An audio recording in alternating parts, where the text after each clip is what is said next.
Bonsoir chers développeurs, chers architectes, bienvenue à notre épisode 22 consacré aux éléments et balises HTML. Nous sommes dans la phase de codage de notre parcours sur les fondamentaux du développement web. Vous savez autant que moi que j'ai bien précisé, notre cursus ne sera pas semblable au cursus des développeurs web purs. En tant qu'architecte, vous avez juste besoin des bases de développement, des bases de développement web. Mais bien évidemment, lorsqu'il faudra aller en profondeur, j'irai en profondeur. Lorsqu'il faudra vous indiquer des ressources mieux appropriées, je vais indiquer comme je l'ai fait dans le précédent épisode. Alors, dans le dernier épisode, nous avons présenté les outils de développement web, notamment l'éditeur VS Code et le navigateur Chrome. Pas le navigateur en tant que tel, mais ce qu'on appelle l'outil de développement intégré Chrome DevTool que nous avons présenté dans le précédent épisode. Alors cet épisode est le début de la phase de codage avec notamment les éléments et balises HTML.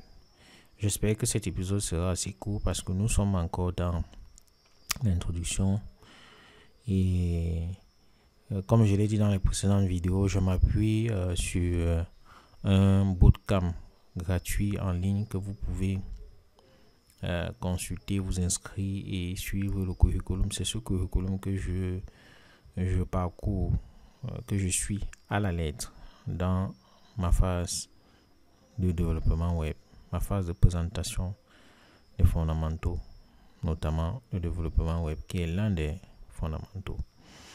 Pourquoi j'ai choisi ce bootcamp? Parce que c'est assez léger et ça va à l'essentiel. Donc, je vous conseille, si vous voulez aller vite en besoin sans suivre forcément mes cours, d'aller vous inscrire et de parcourir le curriculum qu'il propose pour les développeurs. Vous m'excusez, j'ai un peu ce qu'on appelle en français... comment je peux appeler ça, un langage figuré, un chat dans la gorge. Voilà. Donc, ayant mentionné ma ressource principale, je peux passer aux choses sérieuses. Alors, on va commencer en plantant le décor. Dans l'épisode 20, j'avais présenté un site qui est facilement consultable sur Internet, un site conçu entièrement HTML. Alors, dans ce site, je avais présenté comment est-ce qu'on pouvait, lorsqu'on consultait pareil site, essayer de voir le code source qui était le code source de la page web. Alors, c'est très simple. Pour voir le code source de la page web, il suffit de faire le clic droit. Je l'ai présenté dans les précédents épisodes et aller afficher le code source. Ça vous affiche le code tel que le navigateur le voit, le perçoit. Parce que le navigateur reçoit le code source, l'interprète et fait le rendu visuel que vous pouvez voir ici. Ça, c'est ce que l'utilisateur lambda voit. Ça, c'est ce que le navigateur lui voit et transforme pour afficher la page. Et c'est ce code-là que vous devez apprendre. J'ai choisi exprès un site fait entièrement HTML parce que le code source serait purement du HTML. Comme vous le voyez, c'est tout ce code, ce n'est que du HTML. Voilà. Donc, ayant planté le décor, je vais donc passer aux choses sérieuses. Ce que nous allons faire aujourd'hui, c'est tout simplement vous expliquer ce que c'est qu'une balise HTML et d'expliquer ce que un élément HTML. Il faut savoir d'abord que lorsqu'on parle de HTML, c'est juste un sigle qui veut dire Hypertext Markup Language. Et c'est un langage que le navigateur comprend, qui est utilisé pour définir la structure et le contenu des pages web. La structure et le contenu des pages web. C'est vrai, c'est assez abstrait, mais lorsqu'on va évoluer, vous allez mieux comprendre ces définitions. Donc, en règle générale, on utilise les éléments HTML pour créer les paragraphes, les titres, les listes, les images et les liens qui composent une page web typique. Donc, lorsque vous êtes face à une page web, il faut savoir que dans toute page web, il y a les éléments de HTML. Lorsque vous voyez un titre, sachez que c'est du HTML, des paragraphes, du HTML, des images, des liens et beaucoup d'autres choses que nous allons voir plus tard. Donc, si vous voulez mettre, comme ici, ce titre, pour mettre ce titre, on utilise du HTML. Et si vous allez dans le code, vous aurez bien, vous voyez ici, ce titre-là.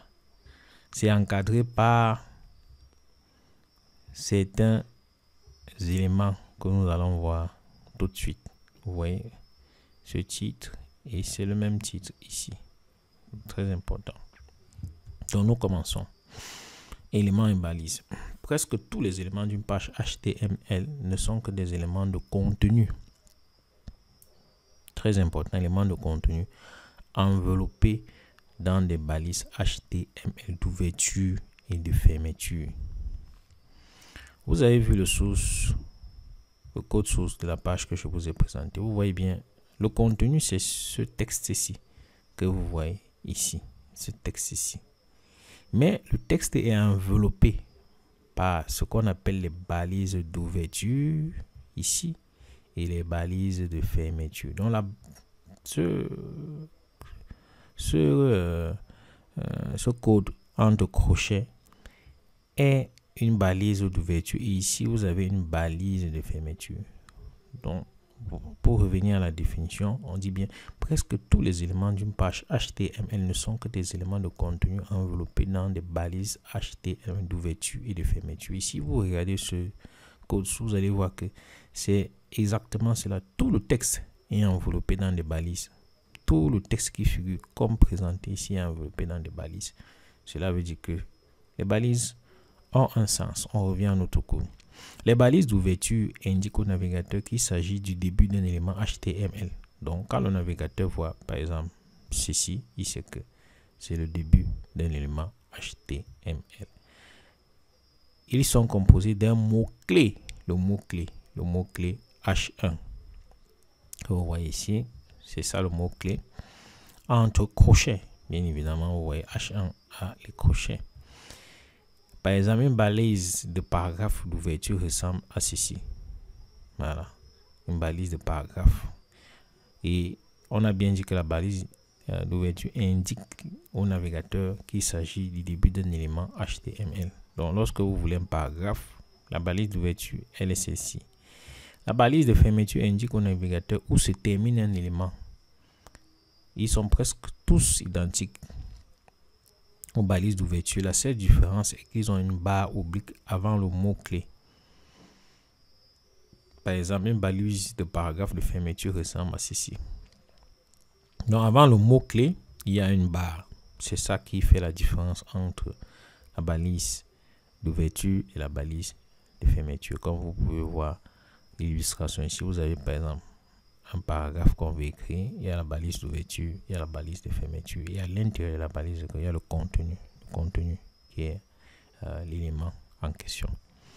Donc, si on revient à notre exemple avec le code source, vous verrez que cela est respecté ici. Il y a H1, balise d'ouverture, H avec la barre, balise de fermeture. C'est pareil même pour ici. Ici, vous observez partout, le texte est enveloppé de balises. Bon, voilà donc pour ces éléments. Donc, vous pouvez considérer les éléments comme des conteneurs de contenu. Les balises d'ouverture et de fermeture indiquent au navigateur le contenu de l'élément, tout simplement. Donc, le navigateur peut donc utiliser ces informations pour déterminer comment il doit interpréter et formater le contenu. Très important. C'est grâce aux balises que le navigateur sait comment il doit interpréter et formater le contenu. Comme vous le voyez dans l'exemple que je prends depuis, lorsque on met H1, par exemple, le navigateur, lorsqu'il voit les mots-clés H1, ces deux balises, il sait comment il doit interpréter ce contenu, comment il doit prendre ce contenu, comment il doit rendre ou afficher ce contenu. Dans le cas d'espèce H1, c'est le titre le plus élevé. Cela veut dire heading, titre en anglais. Et vous verrez que lorsqu'il voit H1, qu'est-ce qu'il fait? Vous voyez bien que il sait que comme ce contenu est enveloppé par les balises H1 balise d'ouverture, balise de fermeture, il interprète ce mot-clé comme un titre qu'il doit afficher. C'est pour cela que vous voyez, c'est bien grand par rapport aux autres textes. Et vous allez voir, par exemple, H2. H2, c'est un titre de taille inférieure. H1, c'est le plus haut en termes de taille. Et vous verrez que tous les endroits, ainsi, vous voyez H2, il est pareil, mais un peu avec une taille de police plus petite. Donc, en fonction de la balise qui est présente, le navigateur sait comment il doit interpréter les choses. Vous voyez bien H3 qui est quelque chose qui a une taille plus petite. Vous voyez ce texte, vous allez voir qu'il est beaucoup plus, voilà, il est beaucoup plus réduit que ceci. Donc, ce sont des informations. Lorsque vous mettez les balises, les mots-clés, et vous enveloppez votre contenu avec ces balises, ce sont des informations que vous communiquez au navigateur. Quand il voit les balises, c'est comment les interpréter, comment formater le contenu. Certains éléments HTML n'ont pas de balises fermantes. Par exemple, voilà, vous avez des éléments, il y a des exemples comme break, BR, on verra ça plus tard, ou IMG qui est une balise qui représente les images. Lorsque vous voulez insérer l'image dans votre page HTML, vous allez utiliser une telle balise. Mais certains peuvent également être utilisés sans la barre oblique fermante, comme justement la balise break pour aller à la ligne et la balise IMG qui concerne l'image. Donc, ceux-ci sont connus sous le nom de balise à fermeture automatique ou d'éléments vides. Quand il n'enveloppe aucun contenu. Nous allons voir cela plus tard. Pour ce qui concerne les balises à fermeture automatique, ce que vous devez retenir, c'est ce que j'ai dit plus haut. Donc, il faut savoir que le HTML a une très longue liste de balises qui sont déjà prédéfinies. Donc, votre rôle en tant que développeur, le HTML vous donne les balises. Et maintenant, vous, en tant que développeur, par rapport au contenu que vous voulez afficher, par rapport à ce que vous voulez pour votre page web, vous allez dans tout ce que le HTML vous fournit comme balise et vous piquez. Ici, on va sur le site de MDN. C'est un site, il faut le retenir, que vous allez énormément utiliser parce que c'est la référence pour tout ce qui tourne autour du développement web en termes de documentation accessible. Je précise bien parce que le standard est aussi une documentation, mais elle est souvent très difficile à déchiffrer. Donc, pour ce qui concerne cette page qui présente une sorte de référence de tous les éléments HTML, vous pouvez la parcourir. Il y a le lien. Le lien va figurer dans la description de la page et voir tous les éléments que le HTML vous propose. Il y a des éléments que vous n'allez pas saisir au début de ce cours, mais qui plus tard vous allez avoir à faire cela lorsqu'on va mettre en place notre page pratique. Donc, il y a beaucoup d'éléments. Si par exemple je veux insérer une citation dans ma page web, je peux utiliser l'élément bloc-code. Si je veux insérer du code, je peux utiliser le bloc-code. Si je veux insérer comment on dit ça, une liste, je vais utiliser par exemple la balise li. Donc tous ces éléments là sont là pour vous accompagner dans vos objectifs. C'est bien vaste, donc, mais je vous présente juste là à titre d'information. Donc, l'utilisation des balises appropriées peut avoir deux aspects sur votre site. Comment ils sont classés dans les moteurs de recherche, parce que lorsque vous utilisez de bonnes balises, vous êtes mieux référencé. Et voilà, leur accessibilité. Bon, sur ce point, on y reviendra. Ce n'est pas important pour l'instant. Voilà, pour l'instant. Bon, il y a l'utilisation des éléments corrects pour le contenu et appelé le HTML sémantique. On reviendra sur le HTML sémantique bien plus tard lorsqu'on abordera les points très avancés du HTML. Mais pour cette semaine, on a dit qu'on va aborder les bases et nous sommes encore aux bases. Dans les bases, ce que vous devez retenir, c'est que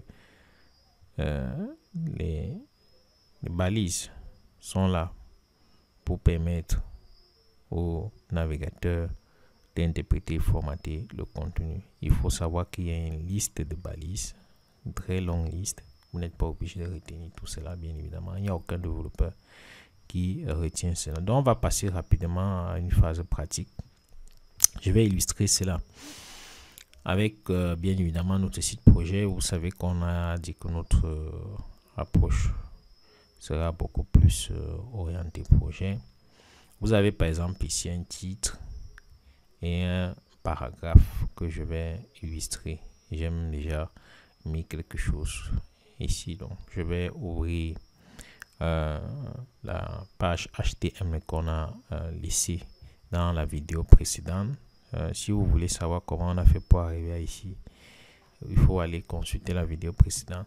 Supposons que voilà, je voudrais voilà, je suis développeur, je voudrais faire ma page avec un titre comme ici, une page simple avec un titre et un paragraphe. Très simple. Je vais juste aller dans ma page. Je dois commencer par la balise vente, la balise d'entrée, et je mets P. Lorsque je mets P, donc je ne vais pas utiliser les fonctionnalités du navigateur. Vous voyez que lorsque je mets automatiquement VS Code affiche la balise de fermeture. J'ai juste mis la balise d'ouverture. VS Code a complété. C'est ça l'intérêt d'avoir un très bon éditeur de code. Un très bon éditeur de code vous assiste dans l'écriture de votre code. Et dans ce sens, VS Code est très intuitif. C'est pour cela que c'est un éditeur qui est très utilisé. Je reprends encore pour que vous puissiez voir. Si je veux mettre le titre, pour mettre un très grand titre, on utilise la balise H1. Si je mets, vous voyez que automatiquement il propose la balise. Autre chose que je peux vous indiquer, c'est que vous n'avez même pas besoin avec VS Code de mettre la balise d'ouverture. Dès que vous mettez par exemple P, il sait que c'est le paragraphe. Il vous propose, vous mettez. Donc il a énormément d'atouts de raccourcis, de fonctionnalités, d'assistance, de détection qui permettent, lorsque vous écrivez votre code, d'être assisté et de ne pas aller dans des tâches répétitives. Donc nous allons donc commencer avec, si je mets H1, vous voyez, il me propose, parce qu'il anticipe grâce à l'extension HTML que je mets dans le fichier. Donc si je mets là, je peux mettre mon titre du VGPK, architecte Claude. Ok, je passe maintenant ça. Une fois cette page mise, j'ai mis mon titre. Et si j'enregistre, je vais aller ouvrir pour que vous puissiez ouvrir la page. Voici la page homepage qui est dans le dossier Prépa WebDev que j'avais créé. Si j'ouvre la page, vous allez voir, le titre est présent. Vous voyez bien qu'il y a déjà le navigateur, rien qu'en mettant les balises, le navigateur, c'est qui va mettre les titres. Donc, faisons pareil pour le paragraphe. Je n'ai pas reproduit exactement ceci, je l'ai juste adapté ici. Le développeur se présente. Donc, je vais reprendre tout le texte du paragraphe et faire pareil. Pour le paragraphe, c'est pareil, je mets P et le navigateur. Mais pour un début, c'est préférable de taper tout cela pour s'habituer. Mais il est... je colle. Voilà. Et j'ai mis mon texte. Bon, je n'ai pas tout mis. Je suis du VGPK. Machin. Et voilà.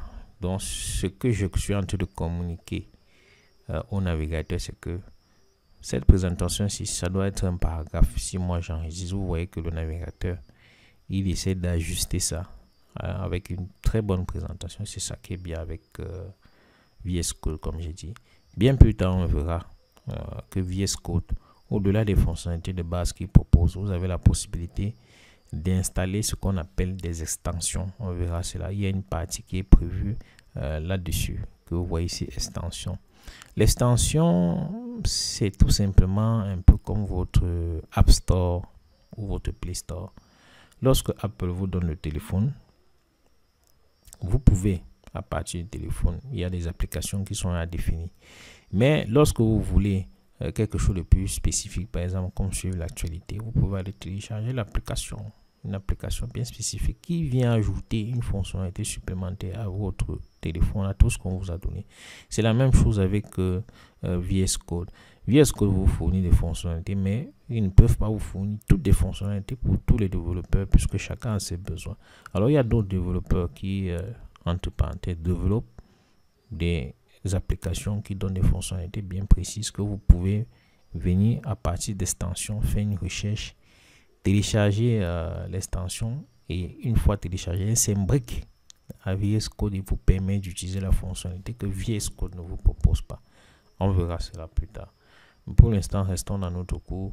On a vu, voilà, j'ai ajouté le paragraphe. Je vais aller sur le site voir si j'actualise, et vous voyez que le paragraphe se présente ainsi.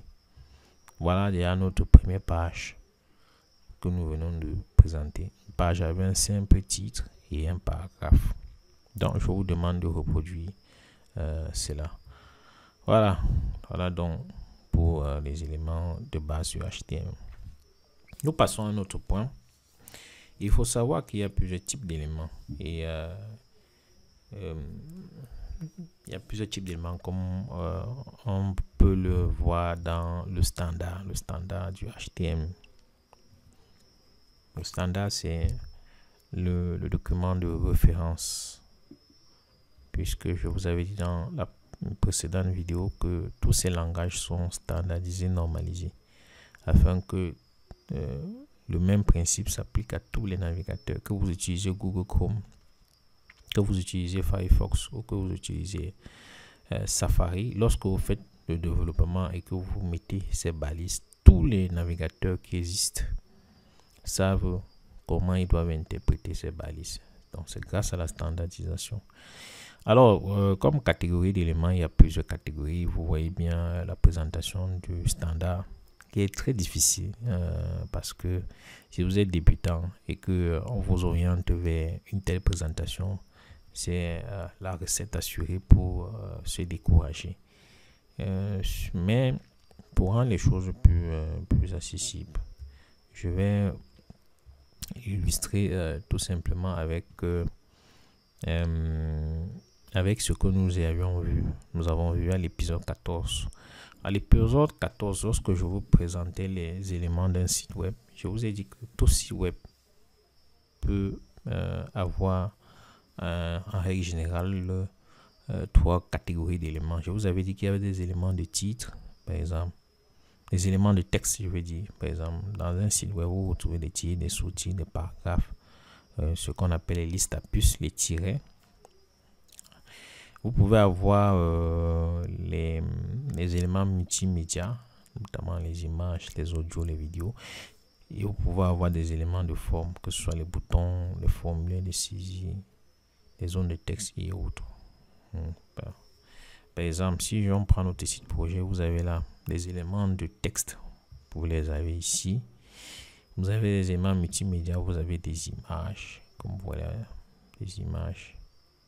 Vous avez ici des icônes. Vous avez là un avatar.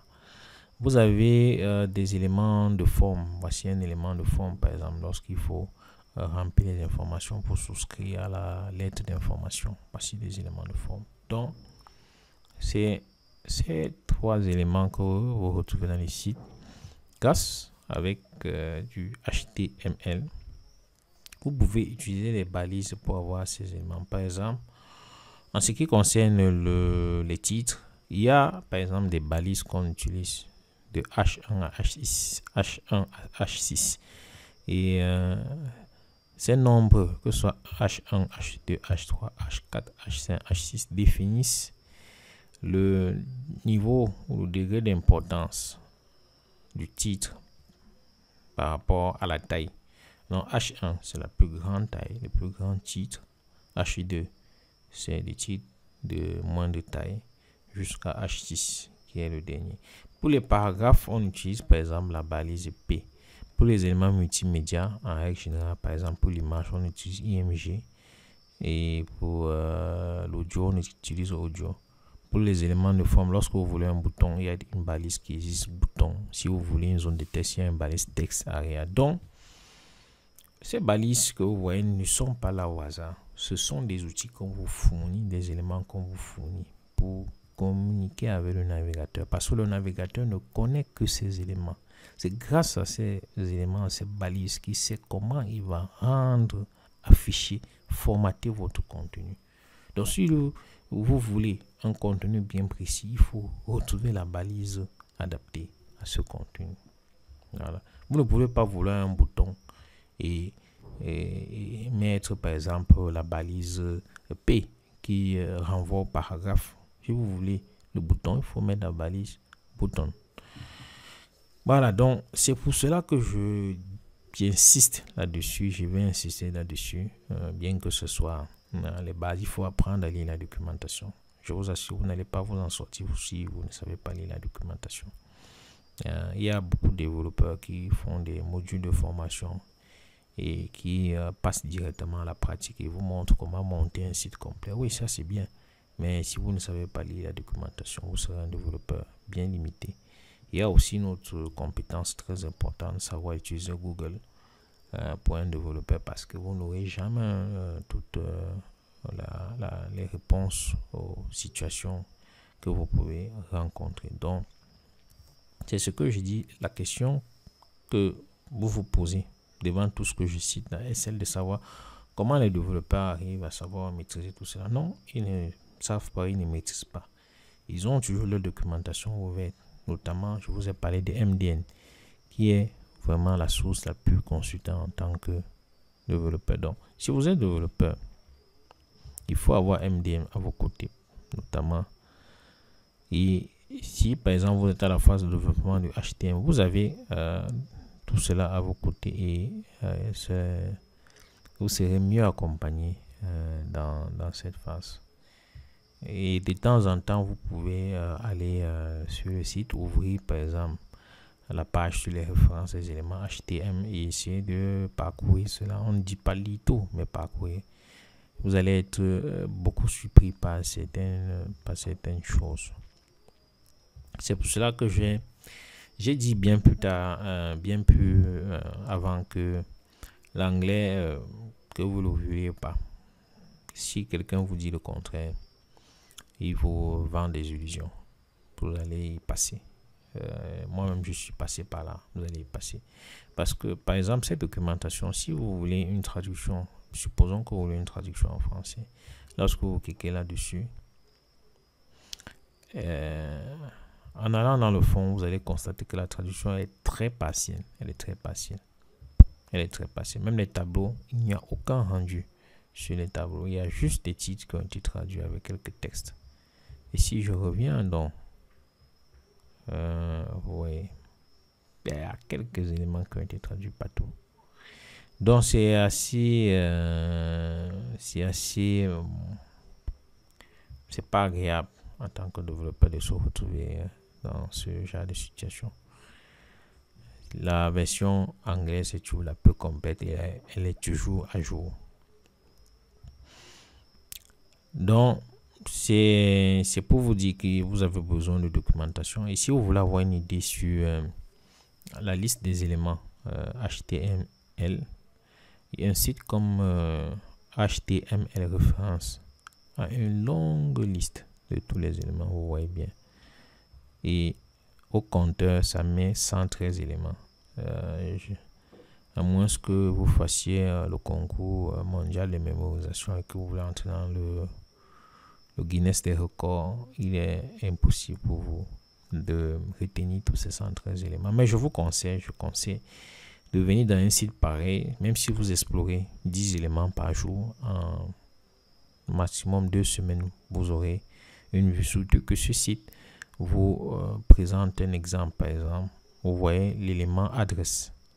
la balise là, adresse, et vous voyez comment cela est écrit en HTML et le rendu visuel, c'est-à-dire le rendu que le navigateur va présenter aux utilisateurs.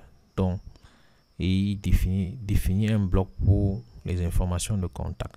C'est très important d'avoir le truc visuel. Donc, voilà un site que je vous propose. Par exemple, vous voyez l'élément AREA, très intéressant.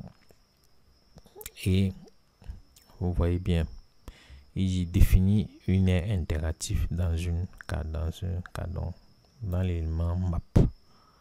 Voilà, donc tout cela est très important. On va y revenir. Voilà. Donc voilà tout ce que je pouvais dire pour ce qui concerne les éléments et les balises. Je dois conclure en vous disant que il faut apprendre à lire la documentation.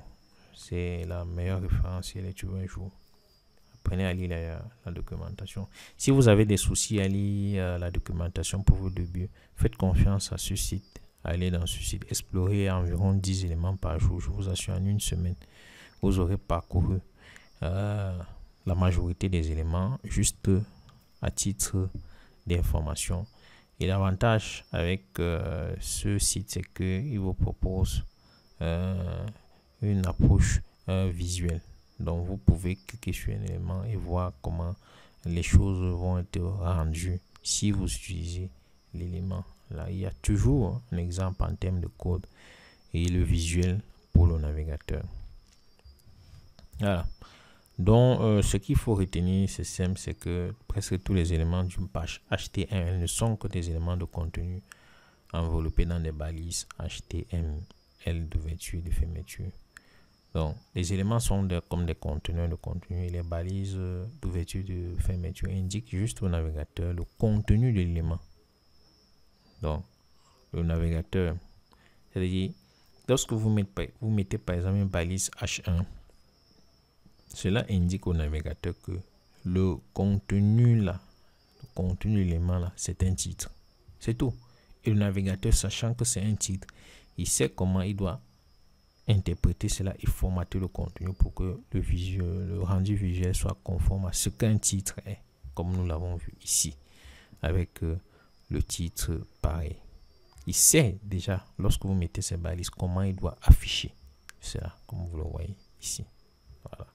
Donc, voilà à quoi sert ce point. Bon, dans le prochain épisode, nous avons fini avec les éléments et les balises HTML. Dans le prochain épisode, nous allons présenter la structure d'un document HTML parce que ce n'est pas... les choses ne sont pas en piste libre. Voilà, donc la conception et la structure d'un document HTML, c'est standardisé et demain nous allons présenter cela. Alors, merci, peut-être l'épisode a été plus long que ce que je pensais et bon, demain on va essayer de faire mieux. Merci et à demain.